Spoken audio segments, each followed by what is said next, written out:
الله الرحمن الرحيم. الحمد لله رب العالمين. اللهم صل وسلم وبارك على محمد وعلى آل محمد. اللهم انفعنا بما علمتنا وعلمنا ما ينفعنا وزدنا علما وبارك لنا في علمنا وارزقنا الإخلاص بالقول والعمل كاملا وعلما نافعا لا ينسى وتوفيقا دائما وصحة ويقينا وعافية. اللهم افتح لنا كل خير. اللهم اكفنا بحلالك عن حرامك وأغننا بفضلك عن من سواك. آمين يا رب العالمين. أعوذ بالله من الشيطان الرجيم من همزه ونفخه ونفخه. إنا نحن نحيي الموتى ونكتب ما قدموا وآثارهم وكل شيء أحصيناه في إمام مبين. Surat Yasin ayat 12. Allah mengatakan, inna sesungguhnya kami nahnu nuhyil mauta, kami akan menghidupkan orang-orang mati. Wa naktubu ma qaddamu, dan kami akan mencatat apapun yang sudah mereka lakukan. Wa atharahum, juga bekas-bekas mereka. Wa kulla syai'in, dan segala sesuatu, ahsainahu, kami menjaganya, kami mencatatnya, fi imamin mubin, pada kitab catatan yang nyata. Kaum muslimin rahimani wa rahimakumullah, ayat ini menunjukkan bahwa semua amal kita ditulis oleh Allah. Ma qaddam, semua yang kita lakukan. Demikian juga bekas-bekas kita ditulis oleh Allah. Asar. Manusia ada yang meninggalkan bekas yang baik, ada yang meninggalkan bekas yang buruk. Contohnya adalah Qabil, putranya Nabi Adam. Dia meninggalkan bekas yang buruk, yaitu dia mencontohkan pembunuhan di atas muka bumi. Maka setiap ada pembunuhan di atas muka bumi, Qabil menanggung dosanya, meskipun dia sudah mati dan dipendam dalam kuburan. Sebagaimana disebutkan oleh Rasulullah SAW dalam hadis yang sahih. Beliau mengatakan, La tuqtalu nafsun dulman, tidaklah ada pembunuhan secara zalim, illa kana 'ala ibni Adam al-awwal, kecuali ada tanggungan bagi anak pertama Nabi Adam, yaitu Qabil, kiflun bin damiha, dosa dari pembunuhan tersebut. Li'annahu awwal man sanal qatl, karena dialah yang pertama kali mencontohkan pembunuhan di atas muka bumi. Karena itu jangan kita meninggalkan bekas-bekas yang buruk, karena nanti akan mengalirkan dosa meskipun kita sudah mati. Mari kita meninggalkan bekas-bekas yang baik, maka meskipun kita sudah mati, nanti Allah akan kirim pahala ke kubur kita. Sebagaimana sabda Nabi SAW, "Idza matal insan", apabila manusia sudah mati, inqata'a 'amaluhu illa min thalath, akan putus amalnya kecuali dari 3 perkara. Pertama, shadaqatin jariyah, sedekah yang mengalir pahalanya. Aw ilmin yuntafa'u bih, yang kedua ilmu yang dimanfaatkan. Yang ketiga, aw waladin shalihin yad'u lah, atau anak saleh yang mendoakan kebaikan untuk orang tuanya. Hadis riwayat Muslim. Maka sebelum mati, mari kita siapkan 3 ini. Sedekah, termasuk wakaf yang mengalirkan pahala kepada kita. Ilmu yang mengalirkan pahala kepada kita. Baik ilmu yang ditulis dalam buku atau ilmu yang disampaikan atau diceramahkan. Yang ketiga, anak saleh yang mendoakan kita. Maka mari kita didik anak-anak kita setiap hari membaca doa untuk orang tua. Rabbighfirli wa liwalidayya warhamhuma kama rabbayani shaghira. Setiap satu doa dibaca oleh anak, naiklah derajatnya orang tua di dalam surga. Dia baca lagi 1 kali, naik derajatnya terus menerus sehingga derajatnya tinggi, sebagaimana disebutkan oleh Nabi SAW dalam hadis riwayat Ibnu Majah, Innar rajula la turfa'u darajatuhu bil jannah, seseorang diangkat derajatnya dalam surga, naik. Fayaqulu anna li hadza, maka dia bertanya, dari mana saya dapat ini? Fayuqalu, maka dijawab, bistighfari waladika laka, dengan sebab anak-anakmu memintakan ampun untuk dirimu. Demikian juga kita punya orang tua, maka kita pun juga membaca doa ini. Insya Allah, kalau kita baca doa ini untuk orang tua kita, maka besok anak-anak kita pun juga akan membacakan untuk kita. Ketika kita sudah mati, mereka tidak akan melupakan kita. Ini sebagai mukadimah untuk kajian kita pada pertemuan kali ini. Kemudian kita lanjutkan pembacaan kitab Fadlul Ilmi wal Ulama, Fadilah Ilmu Agama dan para ulama, yang ditulis oleh Al-Imam Ad-Darimi di dalam kitab sunannya atau kitab musnadnya rahimahullahu ta'ala. Dan sudah sampai pada hadis 362. فقال المؤلف رحمه الله تعالى ونفعنا به وبعلومه في الدارين آمين. عن مطرف بن عبد الله بن الشخير, dari Mutarrif, annahu qala, bahwasanya dia mengatakan, libnihi, kepada putranya, ya bunayya, wahai anakku, innal ilma, sesungguhnya ilmu itu, khairun, lebih baik, minal amal, daripada amal. Ini nasihat Mutarrif kepada putranya. Ilmu lebih baik daripada amal. Maksudnya apa?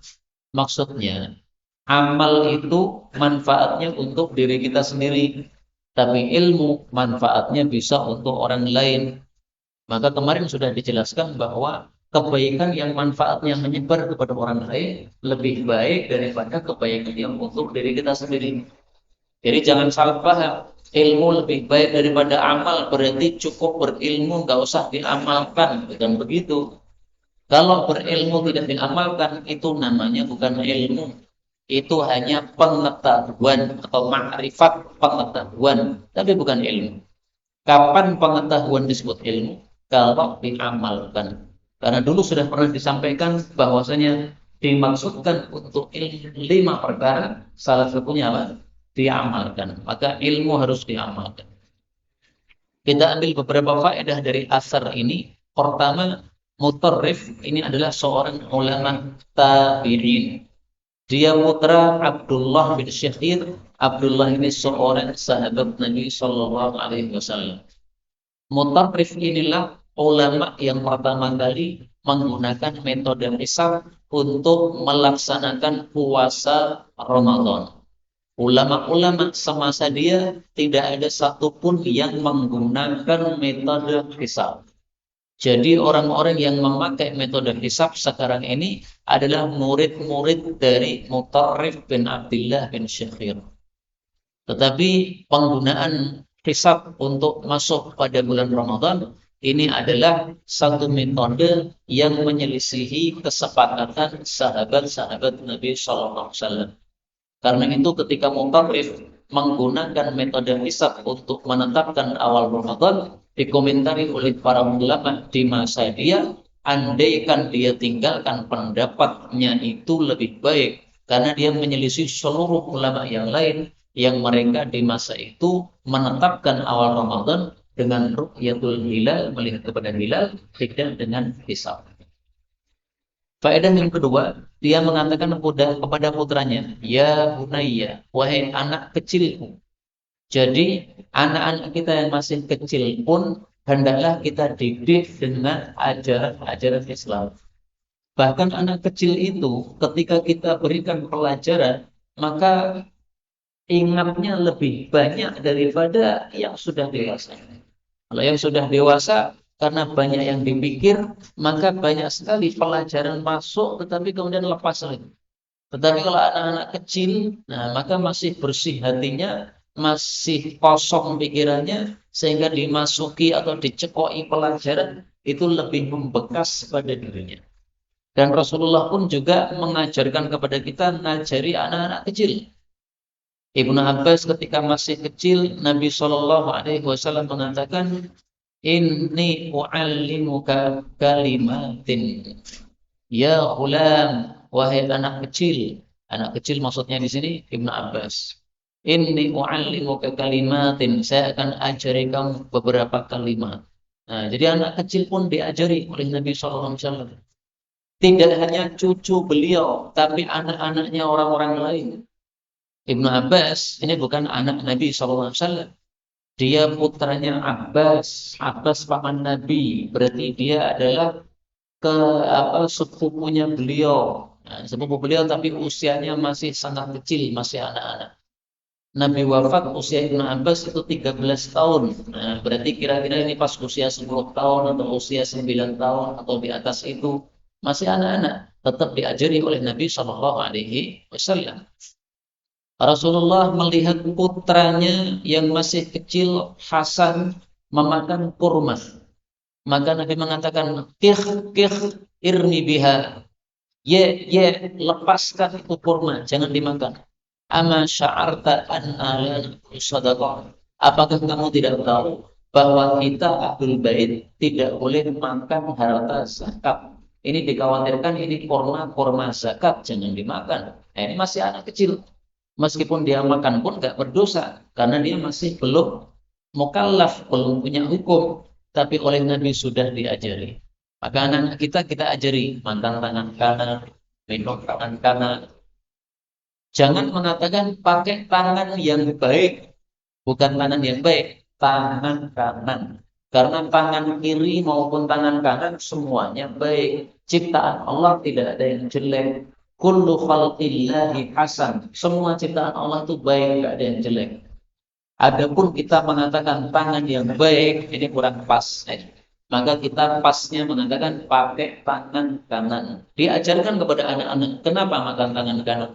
Kenapa tidak boleh makan tangan kiri? Kenapa tidak boleh minum tangan kiri?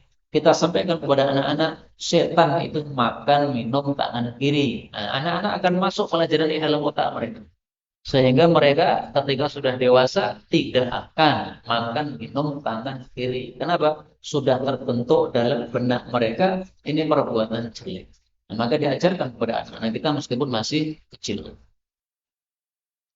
Kita lanjutkan hadis 363. Wa an Abi Abdurrahman al-Hubuli radhiyallahu anhu yaqul. Laisa tidak ada hadiyatun satu hadiah afdala yang lebih utama min kalimati hikmatin dari kalimat bijaksana tuhdiha li akhika yang engkau hadiahkan kalimat itu kepada saudaramu. Jadi maksudnya Abu Abdurrahman al-Hubuli bahwasanya hadiah itu bermacam-macam, yang paling utama atau yang paling besar pahalanya itu bukan hadiah barang tetapi hadiah ucapan.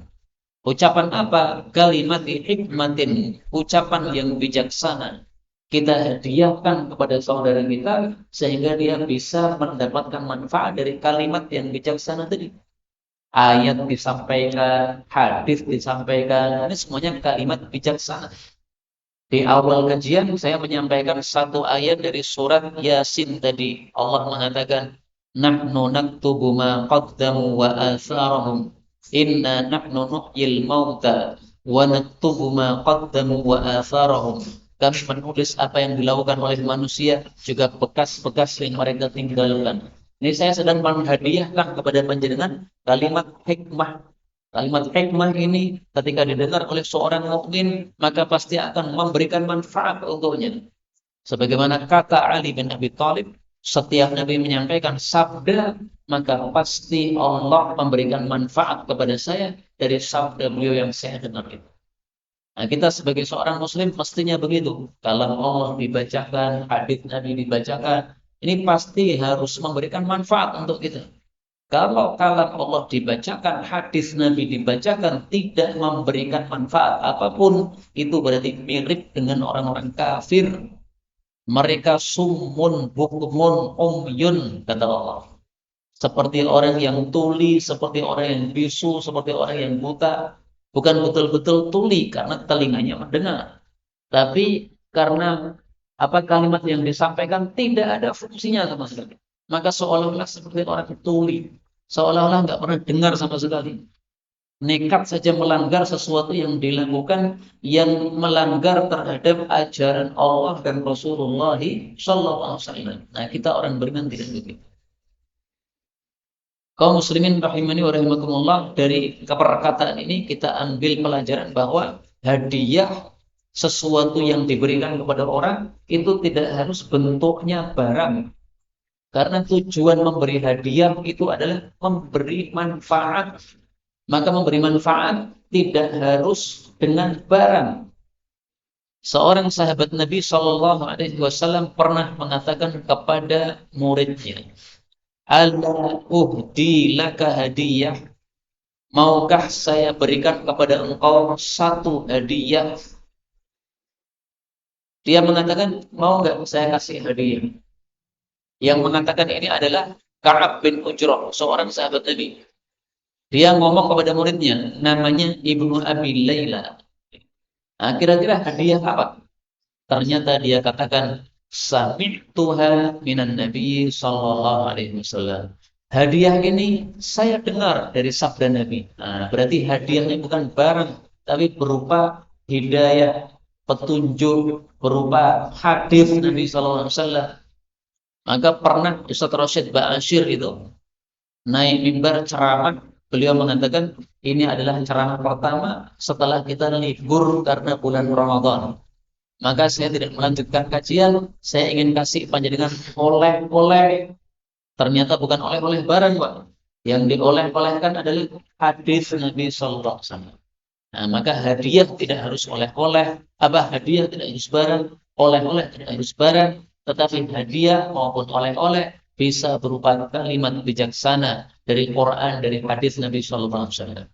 Kemudian Ka'ab bin Ujrah menyampaikan, waktu itu Rasul sallallahu alaihi wasallam ditanya bagaimana cara membaca salawat kepada kalian ahlul bait, maka Nabi mengajarkan salawat, Allahumma salli ala Muhammad wa ala ali Muhammad kama sallaita ala Ibrahim wa ala ali Ibrahim innaka Hamidum Majid. Allahumma barik ala Muhammad wa ala ali Muhammad kama barakta ala Ibrahim wa ala ali Ibrahim innaka Hamidum Majid. Coba, gara-gara hadiah ini dari Ka'ab kepada muridnya Ibnu Abi Layla, maka dia mendapatkan pahala setiap kali muridnya tadi membaca selawat ini. Kemudian Ibnu Abi Layla menyampaikan kepada muridnya, muridnya menyampaikan kepada muridnya, sampai kepada kita. Sehingga sekarang ini kita kalau sholat membaca selawat Ibrahimiyah seperti ini pahalanya ngalir kepada Ka'ab bin Ujrah yang telah menyampaikan kalimat ini, selawat ini sebagai hadiah kepada muridnya. Nah, maka hadiah yang paling utama bukan barang. Kalau barang seperti misalnya minuman teh ini kalau diminum habis sudah pahalanya juga selesai. Tapi kalau yang dihadiahkan adalah hadis Nabi sallallahu alaihi wasallam atau kalimat yang baik, maka selama kalimat itu dimanfaatkan orang yang menghadiahkan tadi masih dapat aliran pahalanya. Maka benar kata Abu Abdurrahman, inilah hadiah yang afdol, yang lebih utama karena pahalanya lebih besar. Tapi jangan kemudian saya tidak mau hadiah barang, tidak mau hadiah uang, saya hadiah kalimat tok. Nah, kalau itu pelit namanya. Selain hadiah kalimat, juga kita memberikan hadiah-hadiah yang lain. Hadis 364. Wa 'ani Zuhri rahimahullah ta'ala qala. Imam Zuhri berkata, fadlul alim, fadilahnya orang yang berilmu, 'alal mujtahid, di atas orang yang sungguh-sungguh, maksudnya sungguh-sungguh ibadah. Mi'atu darajah adalah 100 derajat. Ma bainad darajataini, di antara setiap 2 derajat, qamsumi'ati sanah, sejauh 500 tahun. Hudrul farasil mudammar, hudru larinya, al-farasi kuda, al-mudammar yang sudah terlatih, as-sari yang sangat cepat larinya. Jadi 500 tahun dengan perjalanan kuda lari kencang yang sudah terlatih, itu maksudnya. Jadi maksudnya Imam Zuhri, kalau ada 2 orang, satunya alim, ahli ilmu, ulama, satunya mujtahid, ahli ibadah. Nah, ini di hadapan Allah lebih mulia yang ahli ilmu. Kenapa? Sama dengan kalimat sebelumnya tadi. Kalau orang ahli ibadah, ibadahnya manfaatnya untuk diri sendiri. Kalau ahli ilmu, ilmunya tersebar untuk orang lain, untuk masyarakat umum.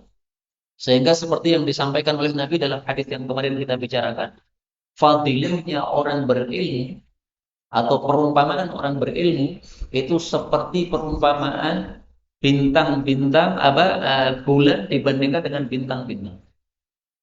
Bintang-bintang itu seperti para ahli ibadah. Sinarnya ada, tapi sinarnya kecil. Seolah-olah Nabi mengatakan ahli ibadah itu sinarnya untuk diri sendiri, kecil. Tapi kalau ulama, maka seperti bulan, sinarnya menyebar kemana-mana. Maka ilmunya dimanfaatkan untuk banyak orang. Kalau kita punya masalah dalam kehidupan kita yang kita tidak mengerti jawabannya, pastikan merujuknya kepada ulama. Dulu ada COVID, nah kemudian kita bingung nih, apakah masjid harus ditutup gara-gara COVID? Rujuknya kepada ulama. Apakah Jumatan harus ditutup gara-gara COVID? Sehingga sebagian masjid di Solo saya tahu Jumatan ditiadakan, tapi kemudian diganti sholat duhur gara-gara COVID. Nah ini ulama yang ngasih fatwa gini. Kita masyarakat yang nggak punya ilmu bingung kita ini. Suruh nutup masjid, tetapi Allah mewajibkan Jumatan. Mana yang dipilih nih? Pilih mengikuti perintah untuk nutup masjid, ataukah pilih mengikuti perintah Allah untuk tetap mengadakan Jumatan? Nah ulama yang bagian berfatwa. Maka dulu para ulama-ulama kita berfatwa Jumatan tetap diadakan. Adapun kumpul-kumpul misalnya yang di RT dan sebagainya, nah, itu ditiadakan dulu nggak apa-apa. Tetapi yang kumpul yang wajib seperti Jumatan ini tetap harus diadakan. Maka kumpul ada yang wajib, ada yang tidak wajib. Yang wajib itu jangan ditiadakan. Yang ditiadakan adalah yang tidak wajib seperti itu. Ini fatwa ulama-ulama kita. Maka benar sabda Nabi bahwa orang berilmu manfaatnya seperti bulan, sinarnya tersebar kemana-mana. Tapi bulan memang tidak punya sinar sendiri, dia hanya memantulkan sinar matahari. Sebagaimana juga para ulama menyampaikan ilmu bukan dari karangan diri sendiri, tapi dari pantulan ilmunya Nabi Muhammad SAW. Sehingga para ulama cuma niru saja. Mereka cuma menyampaikan apa yang disampaikan Allah, disampaikan Rasulullah.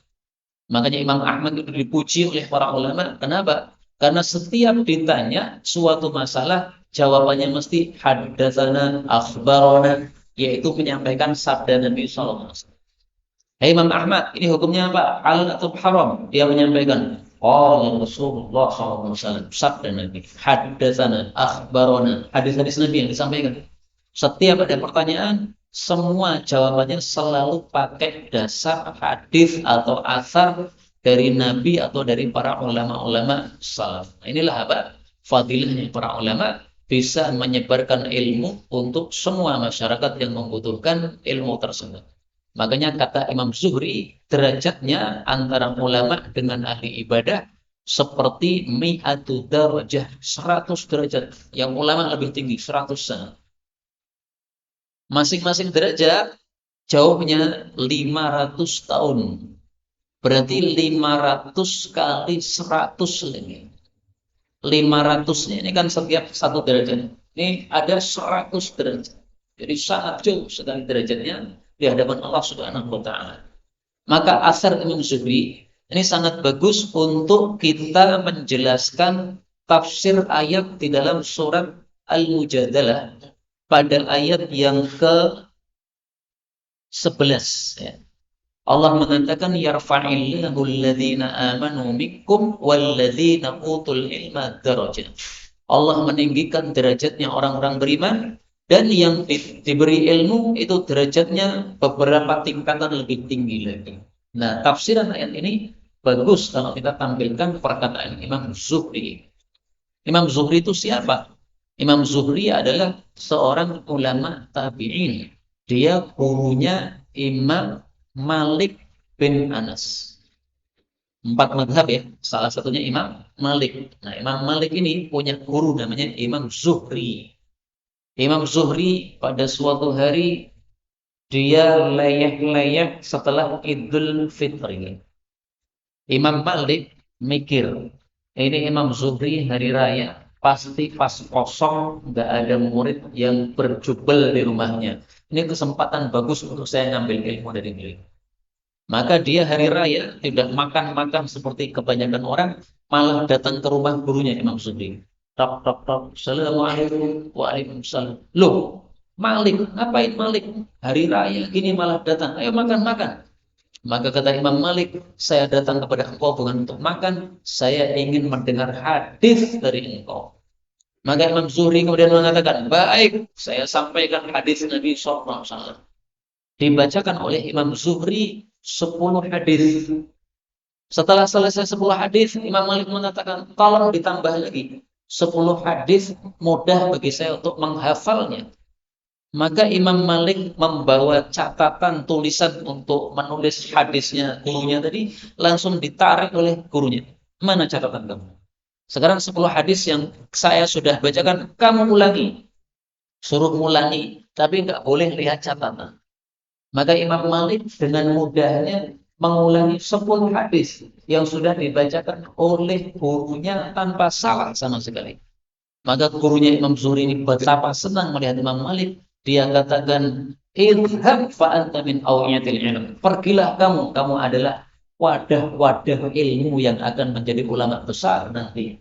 Dan ternyata sesuai perkataan Imam Zuhri, setelah Imam Zuhri wafat, maka Imam Malik dikenal sebagai Imam Malik. Semua orang kalau pergi ke Madinah, pasti yang dicari mana majelisnya Imam Malik, ulama besar. Satu hadis dibacakan, masuk telinga, langsung masuk hati. Hadis kedua dibacakan, masuk telinga, masuk hadis. Sampai 10 hadis, langsung hafal. Kalau kita ini, pengajian seperti ini, paling 3 hadis, 5 hadis, suruh baca, paling sing teringat cuma terakhir. As-Sari, nah, ada yang teringat. Nih. Kalimat sebelumnya apa ya? Sembuh. Inilah kita ini bukan ulama, tapi ulama-ulama yang disiapkan oleh Allah Subhanahu wa taala. Memang mereka diberi kelebihan oleh Allah yang sangat banyak. Kita lanjutkan hadis 365. Wa Ibnu Abbas, dari Ibnu Abbas, dia membaca ayat yarfa'illahu alladhina amanu minkum walladhina utul ilma darajat. Surat Al-Mujadalah ayat 11. Allah akan meninggikan derajatnya orang-orang beriman di antara kalian, dan orang-orang yang diberi ilmu lebih tinggi beberapa derajat lagi. Surat Al-Mujadalah ayat 11. Maksud ayat ini adalah setiap orang beriman itu akan dikasih derajat tinggi di dalam surga oleh Allah. Tetapi yang beriman plus berilmu, maka derajatnya lebih tinggi lagi daripada orang beriman yang tidak berilmu. Maka ayat ini menunjukkan fadilahnya iman dan fadilahnya ilmu. Kalau bisa kita jangan hanya beriman saja, tetapi beriman juga berilmu. Maka kalau kita tidak bisa menjadi ulama-ulama seperti Imam Malik dan sebagainya tadi, maka minimal kita membaca tulisan-tulisan para ulama. Kita mempelajari penjelasan-penjelasan para ulama. Karena siapa yang menyukai suatu kaum nanti akan bersama mereka. Kita bukan ulama, tapi kita suka dengan para ulama. Dengan bukti kita pelajari ini, kitab-kitab para ulama. Nah, insya Allah di akhirat akan digabungkan oleh Allah Subhanahu wa taala bersama para ulama. Amin ya rabbal alamin. Sebagaimana sabda Nabi sallallahu alaihi wasallam, al-mar'u ma'a man ahabba. Al-mar'u, seseorang itu ma'aman ahabba, akan bersama orang yang dia cintai. Maka kalau kita cinta kepada ulama, insya Allah akan digabungkan dengan para ulama. Meskipun kita bukan ulama. Kita cinta kepada sahabat-sahabat Nabi SAW, maka kita akan digabungkan di surga bersama sahabat-sahabat Nabi SAW. Karena kita cinta kepada mereka. Tapi cinta tidak cukup diungkapkan dengan kata-kata. Harus ada buktinya. Apa buktinya kamu cinta ulama? Bukti kami cinta ulama, ya Allah, kami pelajari perkataan para ulama. Bukti kami cinta kepada para ulama, kami pelajari kitab-kitab para ulama. duduk di majelis ilmu seperti ini, mempelajari kitab-kitab para ulama, insya Allah ini sebagai tanda bahwa kita sudah termasuk orang-orang yang cinta kepada mereka. Nah, kata Ibnu Abbas, tafsiran ayat ini adalah qala, dia mengatakan, yaitu yarfa'ullahu alladhina utul ilma, Allah tinggikan orang-orang yang diberi ilmu, 'alal ladzina amanu, dibandingkan orang-orang yang beriman yang bukan ahli ilmu, bidarajatin, beberapa derajat yang lebih tinggi. Jadi maksudnya adalah ada dua kelompok. Ada kelompok yang iman saja tapi nggak punya ilmu. Ada kelompok yang sudah iman plus ilmu. Nah, karena dia punya kelebihan, maka oleh Allah dikasih kelebihan derajatnya tinggi. Tetapi yang iman saja berarti kelebihannya cuma satu, maka dikasih derajat tapi derajatnya biasa. Tidak setinggi para ulama. Dan derajat dalam surga itu kita sendiri yang menentukannya dengan amal-amal kita di dunia. Sebagaimana disebutkan oleh Allah Subhanahu wa taala di dalam Al-Qur'an, Allah mengulang sampai 2 kali, walikullin darajatum mimma amilu. Masing-masing orang mendapatkan derajat-derajat dari sebab apa yang mereka amalkan. Surat Al-An'am ayat 132 dan surat Al-Ahqaf ayat 19. Walikullin darajatum mimma amilu. Dan ini menunjukkan pentingnya hal ini sampai diulang oleh Allah Subhanahu wa taala. Allah tidak akan mengulang kecuali karena pentingnya hal itu. Maka kisahnya Nabi Musa diulang-ulang oleh Allah. Kenapa? Sangat penting. Karena Nabi Musa itu betapa lemahnya, betapa remehnya di hadapan Fir'aun, nggak punya kekuatan, nggak punya senjata. Sementara Fir'aun ini betapa kuatnya, betapa berkuasanya, tapi akhirnya yang batil kalah, yang hak menang. Nah, maka ini pelajaran penting bagi seluruh umat Islam, sehingga dalam Quran kalau dicari cerita paling banyak cerita Nabi Musa alaihissalam. Nah, termasuk ini kenapa diulang? Walikullin darajatum mimma amil, menunjukkan pentingnya hal ini. Kalau kita ingin derajat tinggi di surga, tentukan dengan amal kita di dunia. Amalnya lebih baik, lebih banyak yang baiknya, nanti akan derajatnya naik surga. Lebih banyak yang jeleknya, nanti akan rendah di dalam surga. Na'udzubillah min syarri. Maka mari kita lazimi amal-amal baik kita terus menerus, karena kalau dilazimi lama-lama akan jadi banyak. Panjenengan sholat 5 waktu ke masjid, cuma 5 waktu dalam sehari. Tapi kalau dipengke 1 tahun, 360 hari, berapa itu sudah? Padahal 1 langkah kaki ke masjid, ini pahalanya 10 pahala. Kalau 100 langkah, berarti 100 kali 10, udah 1000 pahala. 1000 itu baru berangkatnya. Pulangnya 1000 lagi, 2000. 2000 kali 5, berarti berapa? Sudah 10.000. 10.000 kali 360 hari. Nah, dihitung sendiri. Banyak sekali. Maka kalau kita semangat beramal baik, insya Allah derajatnya di surga kita akan kaget nanti. Loh, derajatnya kok tinggi? Padahal amalnya sebenarnya ringan. Kenapa kok bisa tinggi derajatnya? Karena dilakukan terus. Pengajian seperti ini, kalau cuma sekali 2 kali datang, ya pahalanya cuma segitu. Kalau dirutini, nanti di surga kaget kita, pahalanya kok banyak. Ternyata karena rutin. Saya kadang-kadang kaget juga. Dulu mengajarkan kitab Bulughul Maram dari awal sampai akhir, ternyata bisa kapan selesai. Kemudian mengajarkan tafsir Quran, tapi belum selesai nih. 1 hari 1 halaman. Nah, kira-kira 3 tahun mungkin akan selesai. Nah, nanti setelah selesai kaget itu, wah bisa selesai juga tafsir Quran ini dalam 3 tahun. Kitab yang lain banyak yang sudah dikatamkan dalam pengajian-pengajian seperti ini. Termasuk di masjid ini sudah berapa kitab yang kita katamkan. Safinatun Najah sudah katam. Umdatul Ahkam sudah katam. Kemudian kitab-kitab kecil dulu yang kita pelajari sudah katam. Maka kitab ini nanti juga akan katam. Ternyata kalau dilazimi sedikit demi sedikit, lama-lama akan banyak. Maka mari kita lazimi amal-amal kita yang baik-baik. insya Allah akan menjadi derajat-derajat tertinggi di dalam surga. Amin ya rabbal alamin.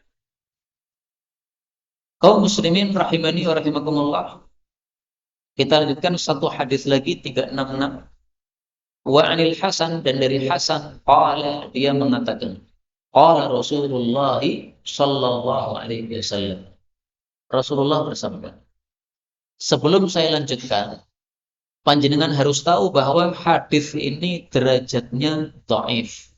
Kenapa? Karena Hasan ini adalah Hasan al-Basri, sementara dia seorang tabi'i, berarti belum pernah berjumpa dengan Nabi. Tiba-tiba dia mengatakan Rasulullah bersabda, berarti sanadnya nggak nyambung.